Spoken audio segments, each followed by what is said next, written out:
राम, शंखनाद में आपका स्वागत है। हरियाणा में जैसे जैसे मतदान की तारीख नजदीक आ रही है, कांग्रेस का डर बढ़ता जा रहा है। जो कांग्रेस कुछ दिनों पहले पूरे आत्मविश्वास से कह रही थी कि इस बार तो राज्य में कांग्रेस की सरकार ही बनेगी, चुनाव एक तरफा है, बीजेपी के खिलाफ हवा है और लोग कांग्रेस को वोट देना चाहते हैं, लेकिन अब वही कांग्रेस मतदान से 10-15 दिन पहले ही क्या कह रही है? बीजेपी की बी टीम, सी टीम, डी टीम गिरा रही है। कांग्रेस को अब छोटे दलों से, निर्दलियों से डर लगने लगा है और इनका ठीकरा, अपने डर का ठीकरा वो बीजेपी पर फोड़ रही है। और ये बातें कोई छोटे मोटे नेता ने नहीं बोली है, ये बातें बोली है दीपेंद्र हुड्डा ने। पूर्व सीएम भूपेंद्र हुड्डा के बेटे और सांसद दीपेंद्र हुड्डा ने बोला है कि छोटी छोटी पार्टियां, इनेलो, जेजेपी और हरियाणा लोकहित पार्टी, ये छोटी छोटी पार्टियां और निर्दलीय बीजेपी के उतारे हुए हैं, बीजेपी की टीम है और बीजेपी ने वोट काटने के लिए, लोगों को भ्रमित करने के लिए इन्हें मैदान में उतारा ही प्रायोजित उम्मीदवार हैं। वरना तो कांग्रेस और बीजेपी में ही असली मुकाबला है और ये लोग तो नोटा के तहत आएंगे और 0 वोट लेकर आएंगे। मुकाबला तो बीजेपी कांग्रेस में ही है और इनको बीजेपी ने उतारा है। अब दीपेंद्र हुड्डा चुनाव के नजदीक आते आते इन पार्टियों के बारे में सोचने लगे हैं, जिन्हें लग रहा था कि एक तरफा वोट है, लेकिन अब जब जमीनी हकीकत दिख रही है, चुनाव आते हुए, मतदान की तारीख आते हुए लोग मन बनाना शुरू करते हैं। सभी पार्टियां अपने उम्मीदवार उतार देती है।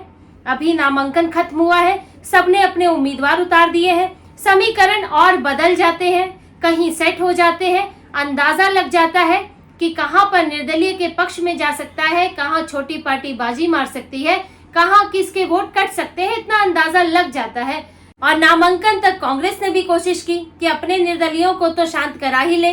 बीजेपी ने भी कोशिश की थी, बीजेपी को भी नुकसान है, लेकिन ये जो बी टीम, सी टीम बताने का काम कांग्रेस ही कर रही है, क्योंकि कांग्रेस के लिए अब हरियाणा के चुनाव 2 ध्रुवीय चुनाव नहीं रहे, बल्कि अब ये बहुध्रुवीय हो गए हैं। मल्टी पार्टी सिस्टम है, मल्टीपोलर इलेक्शन है।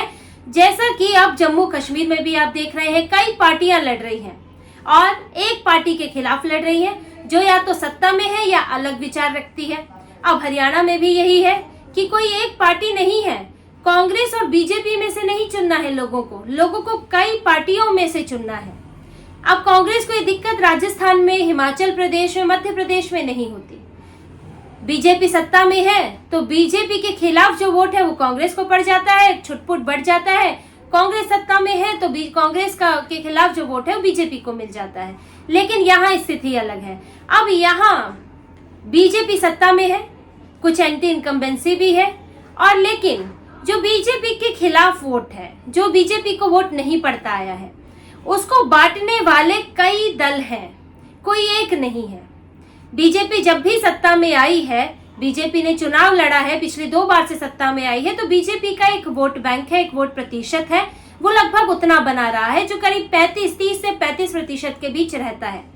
तो अब करीब जो 65% जो बचा हुआ है, उसको बांटने के लिए कई पार्टियां मैदान में है, कई निर्दलीय मैदान में है। अब लड़ाई उसकी है कि उस 65% में से कौन ज्यादा ले पाता है, क्योंकि आप पिछले आंकड़े भी देखेंगे तो आपको ये बात ज्यादा समझ आएगी। 2014 के विधानसभा चुनाव में बीजेपी सत्ता में आई थी, 47 सीटें जीती थी और वोट प्रतिशत 33 रहा था। और वहीं 2019 के चुनाव में बीजेपी की सीटें कम हुई, 40 हुई, लेकिन वोट प्रतिशत 36% हो गया।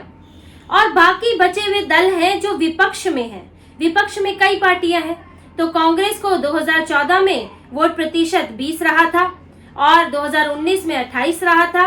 इनेलो का वोट प्रतिशत 2014 में 24 रहा था और 2019 में 2% रहा था। और जेजेपी की बात करें, जो 2019 में पहली बार उतरी थी, तो 14% रहा था। तो जो विपक्षी पार्टियां हैं, वोट प्रतिशत उनके बीच घट रहा है, बढ़ रहा है। किसी का 20 हो रहा है, 28 हो रहा है, किसी का 24 से 2% आ रहा है, जैसे इनेलो का। लेकिन बीजेपी का वोट प्रतिशत इंटैक्ट है। अब यही कांग्रेस के लिए चिंता की बात है कि बीजेपी लगभग अपना वोट प्रतिशत कायम रख सकती है, क्योंकि बीजेपी इनसे अलग राजनीति कर रही है, गैर जाट की राजनीति कर रही है।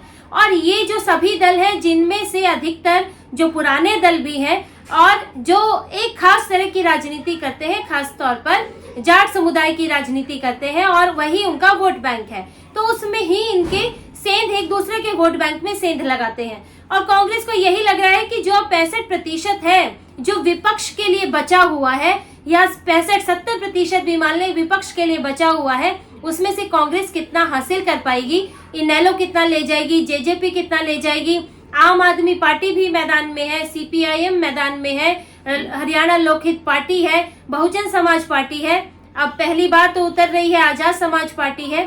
तो ये सारी पार्टियां, कोई दलित वोट के लिए है, कोई जाट समुदाय के वोट के लिए है, तो यहाँ पर वोट काटने वाले बहुत सारे आपस में कई दल हैं, जिनकी वजह से एक बड़ी पार्टी कांग्रेस को लगता है कि सिर्फ उसको चुनना लोगों के लिए मुश्किल होगा।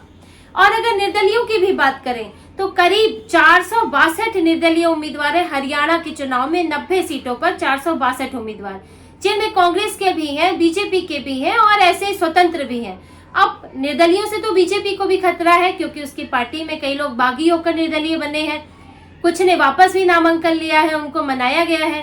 कांग्रेस को भी खतरा है, क्योंकि कांग्रेस के भी पार्टी से टूटकर बने हैं। कांग्रेस का खतरा और इसलिए बढ़ जाता है क्योंकि कांग्रेस का वोट प्रतिशत बांटने वाली दूसरी पार्टियां भी हैं, जिनमें निर्दलीय भी जुड़ जाते हैं। जैसे कि आप जम्मू कश्मीर में देखेंगे, जम्मू कश्मीर में भी लगभग यही स्थिति है। वहां पर बीजेपी के खिलाफ सभी पार्टियां लड़ रही हैं, क्योंकि बीजेपी इन सबसे अलग विचार रखती है, 370 हटाने के पक्ष में है, आतंकवाद खत्म करने के पक्ष में है, और दूसरी पार्टियां वहां पर 370 लाना चाहती हैं। सभी भारत विरोध में लड़ रही है, पाकिस्तान परस्ती के लिए लड़ रही है, भाजपा के विरुद्ध लड़ रही हैं। अब उसमें सबसे बड़ी परेशानी बन जाती है जो बड़ी पार्टियां हैं, कांग्रेस, नेशनल कॉन्फ्रेंस और पीडीपी के लिए, कि वहां पर भी करीब 360 करीब निर्दलीय हैं और सभी इन्हीं के जैसी राजनीति करते हैं। तो वहां पर जो डर है बीजेपी के इतर जो दूसरी पार्टियां हैं, उनमें डर है कि हमारा वोट बैंक, हमारा वोट प्रतिशत कम हो जाएगा, सीटें घट जाएंगी। तो यही हरियाणा में भी हो रहा है कि कांग्रेस को भी डर है कि भाजपा विरोधी जो वोट है वो बट जाएगा। अब कांग्रेस के डर की दूसरी वजह है जो कांग्रेस का वोट बैंक है, यानी कि कांग्रेस जो जाट पॉलिटिक्स करती है हरियाणा में।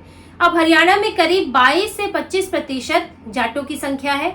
इसके अलावा दलितों की संख्या करीब 20% है, फिर गैर जाट ओबीसी आ जाते हैं, फिर उसमें कुछ जनरल कास्ट भी आ जाती है। तो ये सब एक जो हरियाणा का जो है जातिगत मिश्रण है। और इसमें से कांग्रेस जो है वो हमेशा से जाट समुदाय पर फोकस करती आई है। लेकिन अब सिर्फ कांग्रेस नहीं रही जो जाटों के वोटों पर अपना हक समझती हो, अपना अधिकार समझती हो और उसको पाने के लिए प्रयास कर रही हो। आप 2014 के पहले के चुनाव देखेंगे, 2009 में जब बीजेपी तो बिल्कुल थी ही नहीं, 6% वोट आया करता था, तब जो मुख्य तौर पे लड़ाई होती थी वो कांग्रेस और इनेलो के बीच होती थी। और इन्हीं के बीच में कभी कांग्रेस जो है 35% वोट ले आई, 40% ले आई, इनेलो 24-30% ले आती थी। और दोनों ही जाटों की पार्टियां हैं, उनके बीच में झगड़ा होता था। इनके बीच की ये होड़ थी कि किसको जाट जो है ज्यादा वोट दे दे, वो सत्ता में आ जाता था। कभी गठबंधन की सरकार भी रही है। लेकिन अब क्या है, अब इनेलो भी टूट गई, जेजेपी बन गई और यहाँ से हरियाणा लोकहित पार्टी बन गई। तो ये सब जाट वोटों वाली पार्टियां हैं। जेजेपी ने पिछली बार 10 सीटें हासिल की और वो भी जाटों के वोटों पर निर्भर है, तो उसने भी कांग्रेस के वोट काटे, इनेलो के भी वोट काटे। इनेलो को सिर्फ 2% वोट मिल पाया और सीट भी नहीं मिली, 1 सीट मिली है। तो यहाँ ये तीनों पार्टियां मिलकर एक दूसरे के ही वोट बैंक में सेंध लगाने में लगी रहती हैं।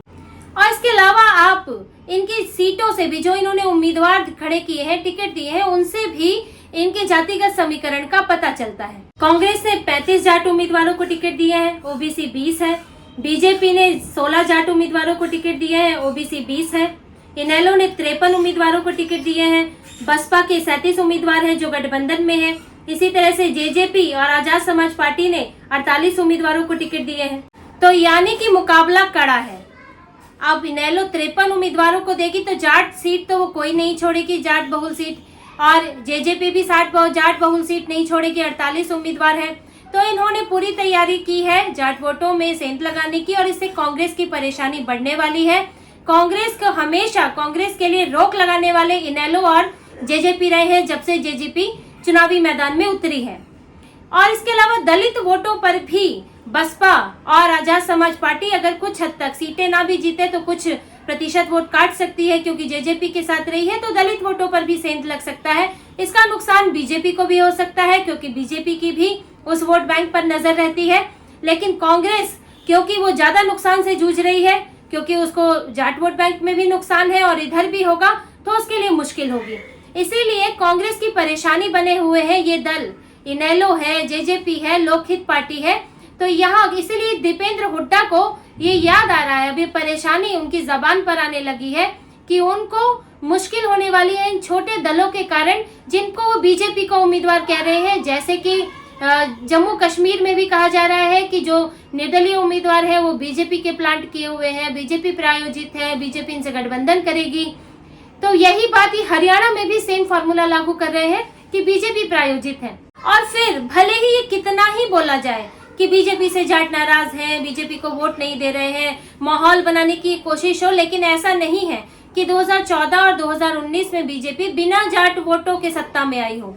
यहाँ तक कि लोकसभा चुनाव में भी बीजेपी को करीब 35 से 40% वोट मिला है जाटों का। तो ऐसे में ऐसा नहीं है कि पूरे हरियाणा के जाट बीजेपी से नाराज है।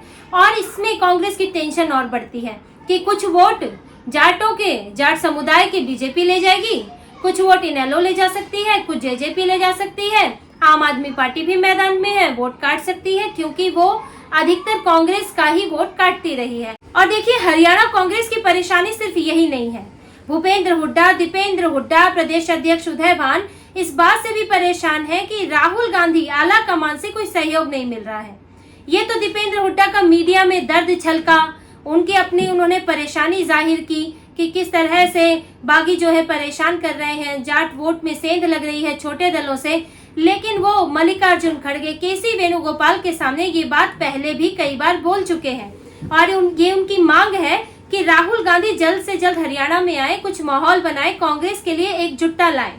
लेकिन राहुल गांधी गायब है। राहुल गांधी 6 तारीख को अमेरिका गए थे, अब 17 को वापस आए हैं। जब 2 राज्यों के चुनाव सिर पर है तो वो 10 दिनों के लिए गायब है, और 17 को आकर भी वो 19-20 तारीख हो गई है, वो हरियाणा में नहीं पहुंचे, एक भी रैली नहीं की। कहाँ गायब है पता नहीं है। और यहाँ तक कि प्रियंका गांधी भी नहीं गई हैं कोई रैली करने के लिए। और जबकि अरविंद केजरीवाल जो जेल से छूटे हैं वो पहुंच गए हरियाणा, 20 तारीख को उनकी रैली है। तो कई यहाँ पर पार्टियां हैं जो कांग्रेस को नुकसान पहुंचा सकती हैं। और ये बात अब छोटे नेता तो बोल ही रहे थे, अब बड़े नेताओं की जुबान पर भी आ रही है, क्योंकि चुनाव नजदीक है, मतदान नजदीक है और अब कोई सेटिंग नहीं हो पा रही है। अब निर्दलियों को जितना शांत करा सकते थे करा दिया, लेकिन अब इनेलो जैसी पार्टियां कुछ एक सीट पर आप कर सकते हैं। जैसे इनेलो के भी एक आध उम्मीदवार ने टिकट वापस लिया है, कांग्रेस के साथ गए हैं, लेकिन आप सभी सीटों पर ऐसा नहीं कर सकते। तो कांग्रेस के लिए परेशानी बने हुए हैं छोटे दल, निर्दलीय उम्मीदवार और कुछ नई पार्टियां भी हैं जो कांग्रेस के जाट समुदाय के वोटों में, खास तौर से दलित समुदाय में तो है ही, लेकिन खास तौर से जाट समुदाय के वोटों में सेंध लगा रहे हैं और कांग्रेस के हरियाणा की सत्ता हासिल करने के सपने में रुकावट बन रहे हैं। तो इसी तरह की और खबरें और विश्लेषण आपके लिए लाते रहेंगे। हमसे जुड़े रहिए, सब्सक्राइब कीजिए, कमेंट कीजिए। बहुत बहुत धन्यवाद। जय श्री राम।